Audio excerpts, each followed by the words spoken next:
તો ચાલો મિત્રો, આવી સરસ મજાનું કોબી બટાકાનું શાક બનીને તૈયાર થઈ ગયું છે. તો જમવાનું મારું બપોરનું રેડી.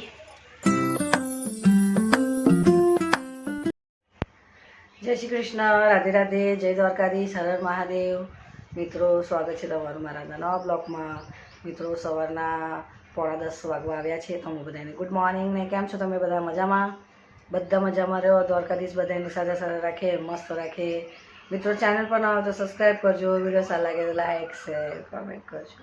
તો જો બધું કામ પતી ગયું, નાઈ ધોઈને એકદમ ફ્રેશ, બધું મસ્ત સરસ કામ થઈ ગયું.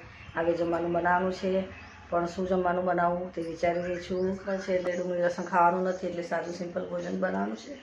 રોટલી સાંજે પણ રોટલી બનાવવાની છે ને અત્યારે પણ રોટલી, ચોખા પણ ખાવાના નહીં અને ડુંગળી લસણ પણ નહીં. તો સાદું ને સિમ્પલ ભોજન છે આજે. 2 ટાઈમ જમવાનું. આમ તો અમે રોજ ખાઈએ છીએ, પણ 11ના દિવસે અમે લોકો ખાલી ખાતા નથી. તો ચાલો વિડીયોમાં બન્યા રહેજો. વિડીયો સારા લાગે તો લાઈક શેર કમેન્ટ કરજો. કોબી બટાકાનું શાક અને ઘઉંની રોટલી તૈયારી કરી રહ્યા છે. શાકભાજી કાપેલી છે. હું અહીંયા બેઠી છું, ઠંડુ પાણી પીધું, ધાણા કાપી દીધા છે. કોબી બટાકા અહીંયા તેલ ગરમ કરવા મૂકી દીધું છે. તો હવે આપણે પહેલાં નાખી દઈએ રાઈ, જીરું,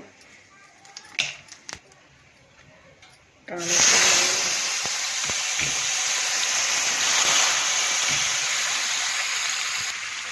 લસણ કે ડુંગળી કશું જ નહીં.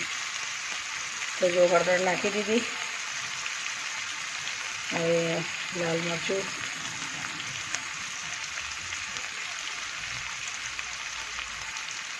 જીરા પાવડર,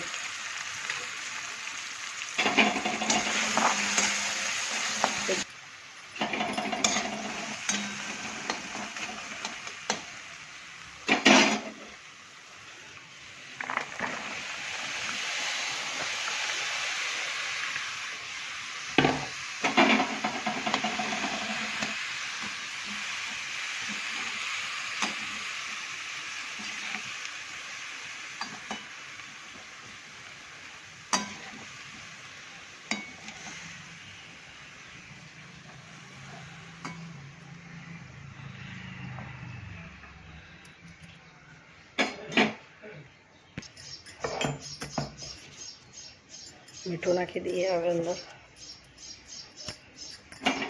ચાલો હવે કોબીને થવા દઈએ.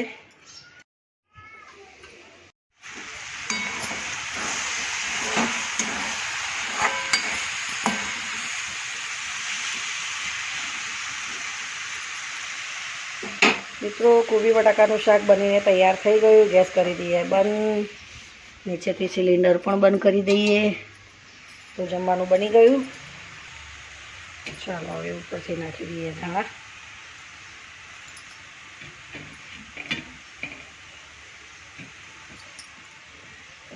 રોટલી થઈ ગઈ જુઓ.